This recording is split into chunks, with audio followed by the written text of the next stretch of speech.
Hello students, this is PK sir, your chemistry sir, welcoming you to the next lecture, that is lecture number 3 of this chapter, and the name of the chapter is atoms and molecules. Okay, chapter 3 का ये lecture number 3 है. इससे पहले हम इसी chapter के 2 lectures complete कर चुके हैं, तो जो पुराने लेक्चर्स हैं उनको देखने के लिए आप आई बटन पे क्लिक कीजिए. रिवीजन पर्पस के लिए भी आई बटन पे क्लिक करके आप पुराने लेक्चर्स को देख के रिवाइज कर सकते हैं. And today we are going to start the topic molecule.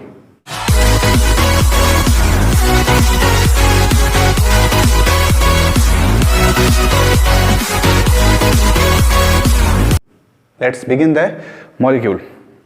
देखिए मॉलिक्यूल, उससे पहले एटम्स की बात की थी हमने, अभी तक हमने मॉलिक्यूल की बात नहीं की थी. हमने इससे पहले एटम के बारे में डिस्कस किया था, और एटम के बारे में एक इम्पोर्टेंट बात ये थी कि एटम जो होता है उसका इंडिपेंडेंट एग्जिस्टेंस नहीं होता है. इंडिपेंडेंट एग्जिस्टेंस का मीनिंग क्या होता है कि एटम का जनरली आप उसको फ्री में, यानी कि फ्रीली आप उसको नहीं देख सकते. एटम का इंडिपेंडेंट एग्जिस्टेंस नहीं होता है, नो इंडिपेंडेंट एग्जिस्टेंस. करेक्ट, ये तो बात हो गई एटम की. अगर ऐसी बात है तो फिर एटम बेचारा क्या करेगा, मीन्स एटम के पास क्या ऑप्शन है. एटम जो है फिर वो क्या करता है, कुछ और अपने पास इलाज करता है, और उसी इलाज का नाम है मॉलिक्यूल, या फिर हम नेक्स्ट पढ़ेंगे हम आयोन. मॉलिक्यूल या फिर हम नेक्स्ट पढ़ेंगे आयोन. ठीक है, तो वो ही एक सॉल्यूशन है इस एटम के पास. मॉलिक्यूल क्या होता है, सिंपल सा. मॉलिक्यूल की अगर आप डेफिनेशन देखो तो ए कॉम्बिनेशन ऑफ टू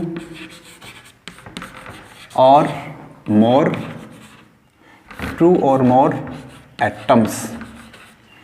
ठीक है, ए कॉम्बिनेशन ऑफ 2 और more atoms of same element. एक ही एलिमेंट के 2 या 2 से ज़्यादा एलिमेंट्स जब एटम्स जब कंबाइन हो जाते हैं, दैट इज कॉल्ड या is known as a combination of 2 और more atoms of same element is known as molecule. उसको हम क्या बोलते हैं, मॉलिक्यूल. ये तो हो गया इसका डेफिनेशन. नेक्स्ट, क्या मॉलिक्यूल को हम देख सकते हैं? आंसर है yes, we can see a molecule. मतलब एक सिंगल मॉलिक्यूल को तो हम नहीं देख सकते, लेकिन हाँ मॉलिक्यूल्स का अगर एक गुच्छा हो, एक एग्रीगेट हो, एक ग्रुप हो, तो उसको आप देख सकते हैं. जैसे वाटर है, वाटर क्या है, एक मॉलिक्यूल्स का ही एक बहुत सारा अमाउंट है जिसको हम देख सकते हैं. तो इम्पोर्टेंट बात क्या होगी कि मॉलिक्यूल जो होता है can be seen through naked eyes, यानी हम इसको हमारी आंखों से देख सकते हैं. एटम को आप नहीं देख सकते, नेकेड आइज. ये इसकी इम्पोर्टेंट बात होगी कि जो मॉलिक्यूल होता है उसको आप आंखों से देख सकते हैं. दूसरी बात, क्या एटम की तरह इसका भी इंडिपेंडेंट एग्जिस्टेंस नहीं होता है? तो आंसर होगा yes, it has independent existence. इसका इंडिपेंडेंट एग्जिस्टेंस होता है. इंडिपेंडेंट एग्जिस्टेंस इसका क्या होता है, यानी कि इट हैज़ इंडिपेंडेंट एग्जिस्टेंस. चलिए, ये तो बात हो गई मॉलिक्यूल की. अब जरा हम एग्जाम्पल की बात कर लें. कोई एक एग्जाम्पल भी अपने को पता होना चाहिए. देखिए, एग्जाम्पल की बात करें तो हाइड्रोजन एक एटम है और एक और दूसरा हाइड्रोजन है. दोनों हाइड्रोजन जो है इनका इंडिपेंडेंट एग्जिस्टेंस तो होता नहीं है, तो ये क्या करेंगे, ये क्या करते हैं, दोनों पास पास में आते हैं और दोनों जुड़ जाते हैं. ठीक है, जब दोनों जुड़ जाते हैं तो हम उसको ऐसे लिख देते हैं हाइड्रोजन, और इसको हम बोलेंगे अब हाइड्रोजन का मॉलिक्यूल. क्या बोलेंगे इसको हम, हाइड्रोजन का मॉलिक्यूल. सेम ऐसी ही कहानी आप ऑक्सीजन के साथ में भी कर सकते हैं. ऑक्सीजन का एक एटम जुड़ जाएगा और जो बनेगा उसको हम बोलते हैं O2 मॉलिक्यूल, ऑक्सीजन का मॉलिक्यूल. नेक्स्ट नाइट्रोजन की बात करें तो नाइट्रोजन भी ऐसा कर सकता है. नाइट्रोजन जो है वो भी आपस में जुड़ सकते हैं मॉलिक्यूल का फॉर्मेशन करने के लिए. नेक्स्ट है क्लोराइन, दोनों आपस में जुड़ के क्लोराइन मॉलिक्यूल का फॉर्मेशन कर सकते हैं. एक चीज़ यहाँ पर आपको ध्यान से देखनी पड़ेगी कि यहाँ पर सेम एटम कंबाइन हो रहे हैं, सेम एटम सॉरी, यहाँ पर सेम एटम कंबाइन हो रहे हैं। तो ऐसे जो मॉलिक्यूल होते हैं, ऐसे जो मॉलिक्यूल होते हैं जो एक ही टाइप के एटम्स से मिलकर बने होते हैं, उनको बोला जाता है होमो एटॉमिक मॉलिक्यूल। होमो एटॉमिक मॉलिक्यूल, ये तो हो गए होमो एटॉमिक मॉलिक्यूल। नेक्स्ट एग्जांपल देखिए, इसमें एक और एग्जांपल इंपॉर्टेंट है, आप लोगों को याद रखना है, oxygen plus oxygen plus oxygen.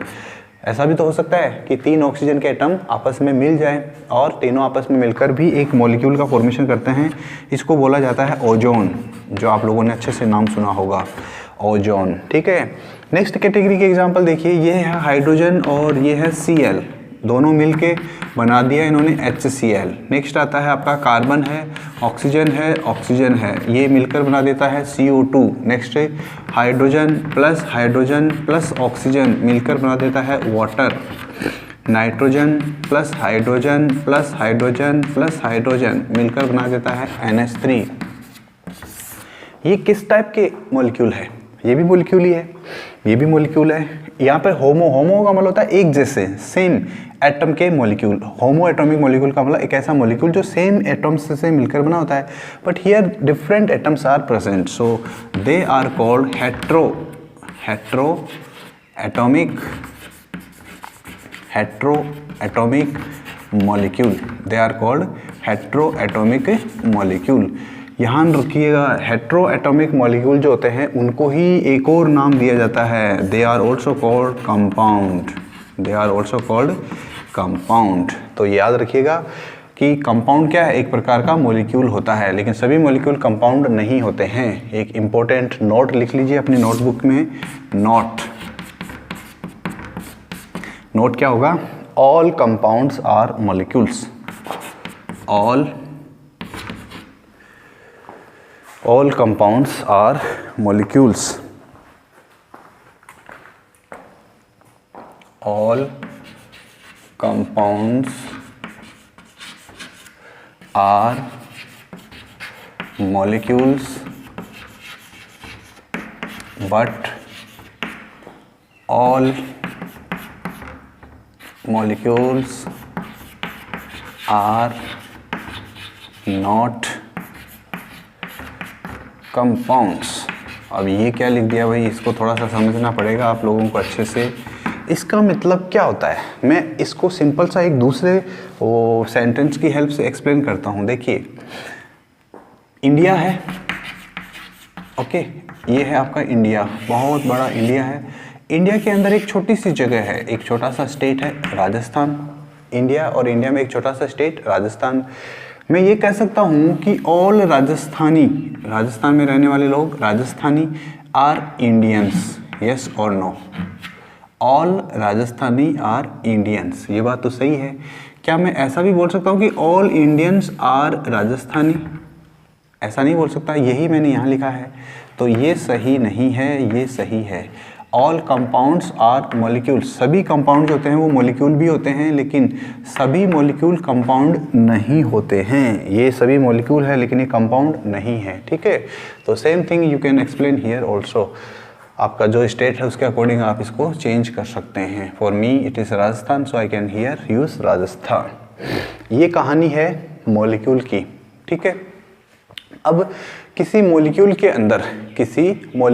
अंदर एक एटम हो सकता है, एक तो हो ही नहीं सकता ना, एक से ज़्यादा ही होगा हमेशा। किसी भी मॉलिक्यूल के अंदर अगर एटम की बात करेंगे तो एक से तो ज़्यादा ही होगा, लेकिन क्या सभी एटम्स ऐसा करते हैं? क्वेश्चन ये है हमारे लिए इम्पोर्टेंट। तो आपको याद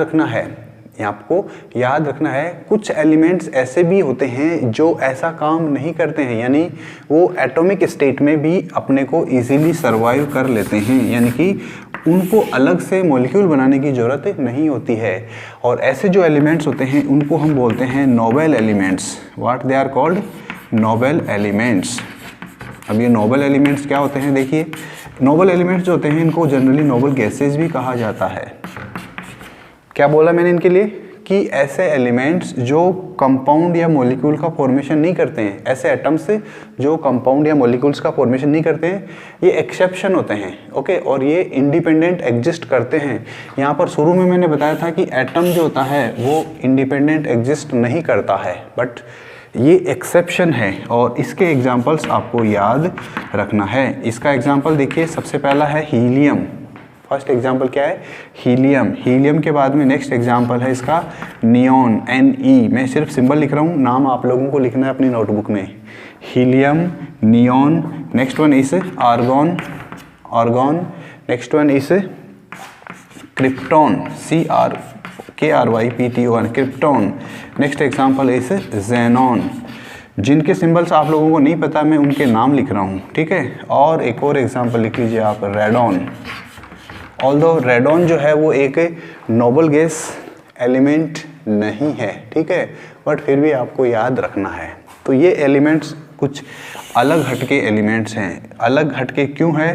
क्योंकि इन एलिमेंट्स के जो एटम होते हैं, इनके एलिमेंट्स के जो एटम होते हैं उनको कंबाइन होने की जरूरत नहीं है। They can exist freely, they can exist independently, okay. तो ऐसे जो एग्जांपल्स होते हैं ये एक्सेप्शनल एग्जांपल के एग्जांपल हैं, ठीक है, ये एक्सेप्शनल केसेस हैं।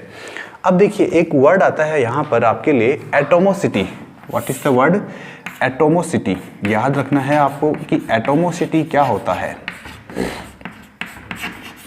एटोमोसिटी क्या होता है? किसी मॉलिक्यूल के अंदर कितने एटम हैं, वही उस मॉलिक्यूल का वही उस क्या बोलते हैं, किसी मॉलिक्यूल के अंदर जो एटम जितने होते हैं वो उसकी मॉलिक्यूल एटोमोसिटी बोली जाती है, ठीक है। कैसे, इसका क्या मीनिंग हुआ? एटोमोसिटी का डेफिनेशन आपकी बुक के अंदर लिखा हुआ है अच्छे से, उसकी बुक के अंदर से आपको डेफिनेशन यहाँ लिखनी है। मैं बोल के बता रहा हूँ आप लोगों को, सेम डेफिनेशन यही आपको इसमें यहाँ लिखनी है। कि क्या लिखना है? The number of atoms, the number of atoms present in a molecule, the number of molecules, sorry, the number of atoms present in a molecule is known as its atomicity, okay. अब example की बात करते हैं हम। इसकी बात करें, ये है हाइड्रोजन का एक मॉलिक्यूल। हाइड्रोजन के मॉलिक्यूल में कितने हाइड्रोजन के एटम हैं? 2 हैं। इसका मतलब हाइड्रोजन के मॉलिक्यूल की एटोमोसिटी कितनी हो गई? 2। यहाँ पर भी, इस केस में भी 2, इस केस में भी 2, यहाँ पर भी 2। लेकिन यहाँ पे देखिए ओजोन का जो मॉलिक्यूल होता है उसके पास 3 एटम होते हैं। एक ही मॉलिक्यूल के अंदर 3 एटम। इसका मीनिंग क्या हुआ कि ओजोन का जो मॉलिक्यूल होगा उसकी एटोमोसिटी 3 होगी। ऐसे ही एक और एग्जांपल आपको स्पेसिफिकली याद रखना है और उसको हम बोलते हैं फॉस्फोरस का मॉलिक्यूल। फॉस्फोरस का मॉलिक्यूल, और फॉस्फोरस का जो मॉलिक्यूल होता है उसको हम ऐसे लिखते हैं P4। कैसे लिखते हैं? P4। 4 का मतलब है 4 एटम्स आपस में यहाँ पर बॉन्डेड होते हैं। तो इसका मतलब ये हो गया कि फॉस्फोरस का जो मॉलिक्यूल होगा उसकी एटोमोसिटी क्या होगी? 4 होगी। 4 एटम्स आपस में कंबाइन करते हैं, एक मॉलिक्यूल बनता है फॉस्फोरस का। Then the atomicity of this phosphorus molecule is 4। Next sulphur. Sulphur, sulphur की एटोमोसिटी कितनी होगी? सल्फर को हम लिखते हैं S8। S8 की फॉर्म में ये लिखा जाता है। तो बताइए सल्फर के मॉलिक्यूल की एटोमोसिटी कितनी होगी? सभी अपने अपने कमेंट सेक्शन में बता दीजिए जल्दी से इसका आंसर। और साथ में ये भी बता दीजिए कि फॉस्फोरस और सल्फर इन दोनों के एटॉमिक नंबर कितने होते हैं। इनके दोनों के एटॉमिक नंबर आपको कमेंट सेक्शन में बताना है, फॉस्फोरस एंड सल्फर का, ठीक है। ये बात तो आपको समझ में आ गई होगी। अब अगर ये बात समझ में नहीं आई है तो इसके लिए देखिए आपको एक अपने बुक के अंदर एक टेबल गिवन है। टेबल का नंबर है आपको 3.3। Table 3.3। This table you need to prepare by heart, ठीक है। वैसे तो इनको जब आप याद कर लोगे तो टेबल ऑटोमेटिकली ही याद हो जाएगी, बट फिर भी आपको ये टेबल याद रखनी है। आपको ये टेबल याद रखनी है। तो कैसे आप याद रखेंगे, देखते हैं आप कैसे याद रखते हैं। नेक्स्ट हमारा जो टॉपिक है वो है कंपाउंड। इसे मैं दोबारा से बता देता हूँ। कंपाउंड का डेफिनेशन क्या होता है? ए combination of 2 or more atoms, A combination of 2 और मोर एटम्स, किसके एटम्स, डिफरेंट एलिमेंट्स के एटम्स, ठीक है, ए कॉम्बिनेशन ऑफ 2 और more atoms of different elements. ध्यान रखिएगा, ये इंपॉर्टेंट बात है यहाँ पर, डिफरेंट एलिमेंट का होना चाहिए, किसका होना चाहिए, different elements is called a compound, is called a compound। ये तो हो गया इसका definition part, but definition part is not important. Madam कोई আছে আচ্ছা আইবেন ডিসপ্লে দিকে সিগনেচার আছে দিকে ভিলান কি এলিমেন্ট লেখা আমি আইতেছি না দিকে। আচ্ছা আচ্ছা ঠিক আছে। पेन कलम पेन तो मेरे पास रेड है, रेड पे करता है, चल रही है ऑनलाइन, रेड से नहीं है, ये बाद में करा लेंगे, कोई दिक्कत नहीं। मिला?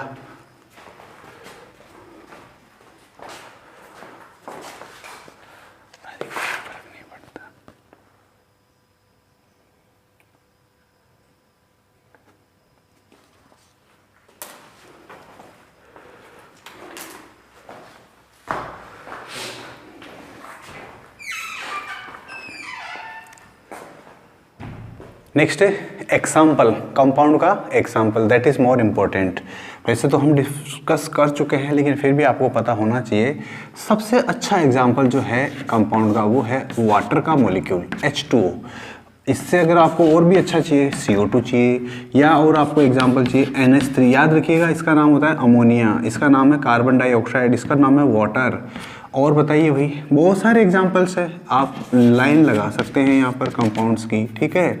तो ये हो गया एटसेट्रा, कंपाउंड्स के बहुत सारे एग्जाम्पल हो सकते हैं, और हमें ज़्यादा एग्जाम्पल्स याद नहीं रखना है, हमें सिर्फ और सिर्फ कोई एक या कोई 2 एग्जाम्पल्स ही अच्छे से याद रखना है। अच्छे से का मतलब क्या होता है भाई, अच्छे से का मतलब है कि उसके एग्जाम्पल के बारे में अगर आपसे कुछ पूछा जाए तो वो आपको पता होना चाहिए। तो उम्मीद है आप लोगों को ये बात तो समझ में आई है, ठीक है। अब देखिए, अगर हम इन्हीं की बात करें, जैसे इस वाटर की बात करें, अगर हम बात करें तो इस वाटर के अंदर बाई मास हाइड्रोजन का रेशियो क्या है और ऑक्सीजन का रेशियो क्या है। तो देखिए, हाइड्रोजन का यहाँ पर टोटल है 2 यूनिफाइड मास, ऑक्सीजन का जो है वो है यहाँ पर 16 यूनिफाइड मास। तो अगर आपसे पूछा जाए कि हाइड्रोजन रेशियो ऑक्सीजन कितना होगा इसमें बाई मास, तो इसको आपको सिंप्लीफाई करना होगा। तो इसके लिए हम कैसे लिखेंगे, 2 यूनिट रेशियो 16 यूनिट, ये हो गया। इसको सिंप्लीफाई करने के लिए u से u कैंसिल हो जाता है, 2 और 16 भी कैंसिल हो जाता है। ये आप लोगों ने मैथमेटिक्स में पढ़ा होगा, मैथमेटिक्स में ऐसा कुछ पढ़ा होगा। तो ये है बाई मास, ये रेशियो कैसे है 1:8 बाई मास। अगर आपसे सिंपली पूछे कि बाई नंबर बताइए, इन दोनों का रेशियो बाई नंबर बताइए, तो फिर हाइड्रोजन रेशियो ऑक्सीजन जो है वो आंसर कितना आएगा 2:1। क्यों? क्योंकि 2 हाइड्रोजन है और 1 ऑक्सीजन है, बाई नंबर। तो ये क्या है, by number of atom, by number of atoms. ये तो हो गया एक और एग्जांपल। नेक्स्ट एग्जांपल एक और देखते हैं, कार्बन डाइऑक्साइड CO2 के अंदर आपको बताना है कि किसका कितना रेशियो है। इसमें आपको बताना है कार्बन रेशियो ऑक्सीजन का। कार्बन का हमें पता है 12 यूनिट होता है, ऑक्सीजन का 1 का 16 है। यहाँ पर हमने देखा था, यहाँ पे 1 का ऑक्सीजन का कितना है 16, यहाँ पे तो 2 ऑक्सीजन है, तो 16 का 2 मल्टीप्लाई कर देंगे तो देन बिकम्स 32 यूनिट। इसको हमें बताना है, तो इसको हम ऐसे लिखेंगे 12 U ratio 32।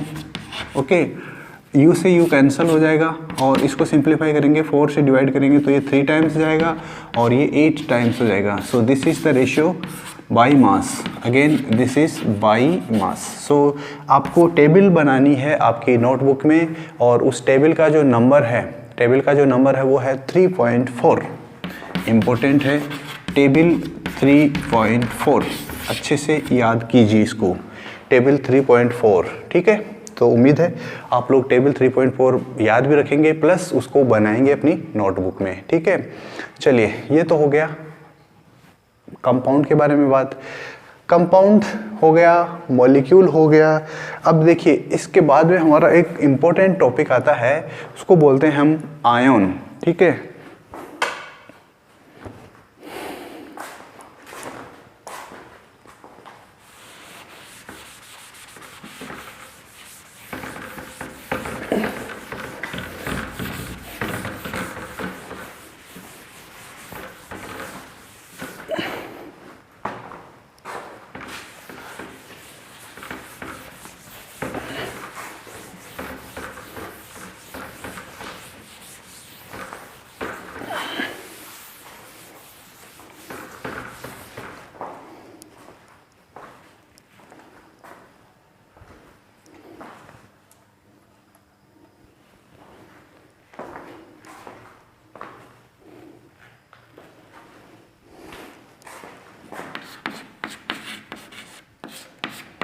Yes, next topic is ion, ठीक है।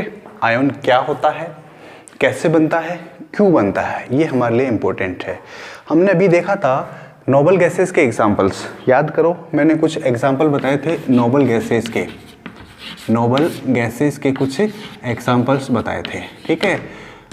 और इनमें से आपको ये याद ही रखना है, helium, neon, argon, krypton, xenon and radon, ये कुछ एग्जांपल्स है।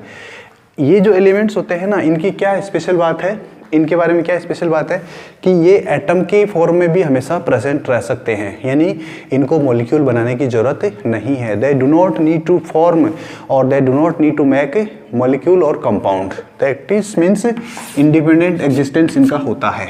लेकिन बाकी का क्या, बाकी एटम्स जो है वो क्या करते हैं, मॉलिक्यूल बनाते हैं या कंपाउंड का फॉर्मेशन करते हैं। अब मॉलिक्यूल या कंपाउंड का फॉर्मेशन करने के लिए उनके पास क्या तरीका है, उसको ही हम बोलते हैं, उसके लिए जो उनके पास मेथड है उसको हम क्या बोलते हैं, आयन। आयन का मतलब ये होता है कि कोई भी चार्ज्ड स्पीसीज, कोई भी charged ion, charged atom, any charged atom और a group of charged atom, a group of atoms, a group of atoms with charge, a group of atoms with charge is called an ion, is called an ion, ठीक है। ये तो होगी इसकी definition, क्या कि ए charged atom, यहाँ पर ए और लगा दीजिएगा, ए charged atom or a group of atoms with charge is called an ion, ठीक है। ये है आपका पास में कोई एक एटम, ठीक है। एटम होता है वो हमेशा न्यूट्रल होता है, एटम कैसा होता है, न्यूट्रल। न्यूट्रल का मतलब क्या होता है, जिसके ऊपर किसी भी टाइप का कोई चार्ज नहीं होता है। चार्ज दो टाइप का होता है, याद रखिएगा, यहाँ पर मैंने जो चार्ज लिखा है ये दो टाइप का होता है। On the basis of this charge atom, अब ये जो एटम है ये जब आयन बनता है तो ये आयन दो टाइप के बना सकता है, ये आयन दो टाइप के बना सकता है, ठीक है। जो पॉजिटिव आयन होता है, एक आयन बन सकता है पॉजिटिव आयन और दूसरा आयन जो बन सकता है वो है नेगेटिव आयन, नेगेटिव आयन, ठीक है। पॉजिटिव जो आयन होते हैं, पॉजिटिव आयन, उनको हम कैटायन भी बोलते हैं, यानी कि इनका दूसरा नाम क्या है, कैटायन। इन द सेम वे जो नेगेटिव आयन होते हैं उनको हम एनाइन भी बोलते हैं, दे आर कॉल्ड एनाइन, ठीक है। अब पॉजिटिव आयन क्यों होता है, नेगेटिव आयन क्यों होता है, इसको हम एक एग्जाम्पल की हेल्प से डिस्कस करते हैं, ठीक है। यहाँ पर मैंने एग्जाम्पल लिया एक सोडियम का, ठीक है। सोडियम जो है इसके पास में कितना इलेक्ट्रॉन होता है, इसके पास में 11 यानी कि 11 तो प्रोटॉन होते हैं और 11 ही इलेक्ट्रॉन होते हैं। जब ये न्यूट्रल होता है तब कितने, 11 प्रोटॉन और 11 न्यूट्रॉन। प्रोटॉन जो होता है उसके ऊपर पॉजिटिव चार्ज मानते हैं हम और इलेक्ट्रॉन के ऊपर नेगेटिव चार्ज। अभी इसके पास जितना पॉजिटिव है उतना ही नेगेटिव है। अब इसने क्या किया, सोडियम ने एक इलेक्ट्रॉन लूज किया, एक इलेक्ट्रॉन क्या किया, लूज किया। लूज करने का मतलब इलेक्ट्रॉन किसी को दे दिया, डोनेट कर दिया। अब जब इसके पास आयन बन गया तो अब कंडीशन में क्या होगा, प्रोटॉन तो उसके पास अभी भी 11 ही है, 11 प्रोटॉन है, और उसके पास अब इलेक्ट्रॉन कितना बच गया, 10 इलेक्ट्रॉन। अब देखिए ज़्यादा कौन सा है इनमें से, पॉजिटिव पार्ट ज़्यादा है या नेगेटिव पार्ट ज़्यादा है। जैसा चार्ज वाला अब ओवरऑल बचता है तो उसी के अकॉर्डिंग वो पॉजिटिव आयन या कैटायन का फॉर्मेशन करता है। तो अब हम जो बनाएंगे सोडियम वो कैसा बनेगा, Na+। ये प्लस क्या बताता है कि इसके पास एक इलेक्ट्रॉन कम है। अगर एक प्लस है तो एक इलेक्ट्रॉन का कमी, डेफिशिएंसी, शॉर्टेज, 2 है तो 2 का शॉर्टेज। ये तो हो गया सोडियम का एग्जाम्पल जो हमने कैटायन को अंडरस्टैंड करने के लिए किया एग्जाम्पल। नेक्स्ट एग्जाम्पल देखते हैं क्लोरीन का। इधर क्लोरीन के बारे में आपको पता है कि इसके पास 17 तो प्रोटॉन होते हैं, 17 तो प्रोटॉन जिस पे पर पॉजिटिव चार्ज होता है, और इसके पास में 17 ही इलेक्ट्रॉन होते हैं जब ये न्यूट्रल होता है। ठीक है, क्लोरीन ने क्या किया, एक इलेक्ट्रॉन गेन कर लिया। क्या किया, एक इलेक्ट्रॉन गेन कर लिया। क्यों, क्योंकि इसको क्या बनाना है, नेगेटिव आयन बनाना है, एनायन बनाना है। तो एक इलेक्ट्रॉन गेन करने का मतलब अब जब ये बन जाएगा तो इसके पास कितना, 17 तो क्या बच गया, 17 तो प्रोटॉन है जो पहले भी उतने ही थे, लेकिन अब इलेक्ट्रॉन कितने हो गए, 18 इलेक्ट्रॉन हो गए। दोनों को सम करके देखो ज़्यादा नेगेटिव वाला पार्ट आ रहा है, यानी कि ज़्यादा चार्ज नेगेटिव चार्ज आ रहा है, इसलिए अब ये है नेगेटिव एटम। और नेगेटिव एटम जो होता है उसको ही हम क्या बोलते हैं, आयन बोलते हैं। और अब हम इसको कैसे लिखते हैं, Cl-, ऐसे लिखते हैं। ये है क्लोराइड आयन। चाहो तो आप बोल दो क्लोराइड आयन, चाहो तो आप बोल दो क्लोरीन एनाइन, क्लोरीन एनाइन। ठीक है, बोथ आर करेक्ट। ठीक है, ये तो हो गया आयन। आयन के बारे में बता दिया मैंने कि 2 टाइप के आयन हो सकते हैं, positive ion and negative ion. लेकिन इनके अलावा अभी जो हमने देखा ये तो क्या है, चार्ज्ड एटम। लेकिन ये जो ग्रुप ऑफ एटम्स जो होता है, ये जो ग्रुप ऑफ एटम्स जो होता है ना, जिसके ऊपर चार्ज प्रेजेंट होता है, इसके लिए एक और नाम होता है, उसको हम बोलते हैं रेडिकल। और ये रेडिकल वैसे आप लोगों के सिलेबस में नहीं है, बट आपको याद रखना है। आपसे पूछा जा सकता है कि रेडिकल का एग्जाम्पल बताइए। पहली बात, रेडिकल का डेफिनेशन क्या है, तो जो ये मैंने ब्रैकेट में लिखी है कि a group of atoms with charge that is called radical. ये डेफिनेशन आपको यहाँ पे कॉपी करना है। ठीक है, ये तो होगी यहाँ पर डेफिनेशन की बात। अब एग्जाम्पल, हमें ऐसा एग्जाम्पल चाहिए जिसके अंदर 2 या 2 से ज़्यादा एटम्स हो, 2 या 2 से ज़्यादा एटम्स हो और डिफरेंट टाइप के एटम्स हो और उनके ऊपर कोई चार्ज हो, उनके ऊपर क्या हो, कोई चार्ज हो। ऐसा एग्जाम्पल हमें चाहिए। ठीक है, तो देखिए एग्जाम्पल ये है आपका एक एग्जाम्पल, इसको हम बोलते हैं अमोनियम आयन। क्या नाम है इसका, अमोनियम आयन। इसके ऊपर यहाँ पर 2 टाइप के, इसके अंदर यहाँ पर 2 टाइप के क्या हैं, एलिमेंट बोल सकते हो, या 2 टाइप के एटम्स हैं। ठीक है, एक है नाइट्रोजन आयन, नाइट्रोजन एटम, और दूसरा है हाइड्रोजन एटम। इसको क्या बोला जाता है, अमोनियम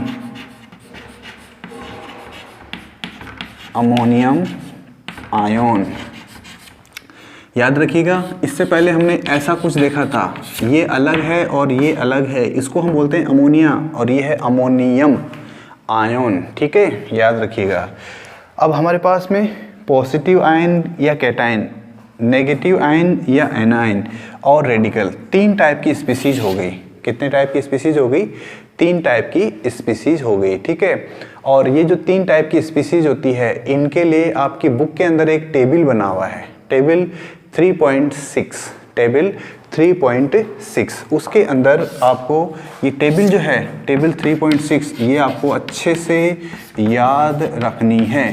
टेबल 3.6 नोटबुक में भी इसको आप नोट डाउन कर लीजिए, इम्पोर्टेंट है, पेज नंबर 37 है। और ये है टेबल 3.7।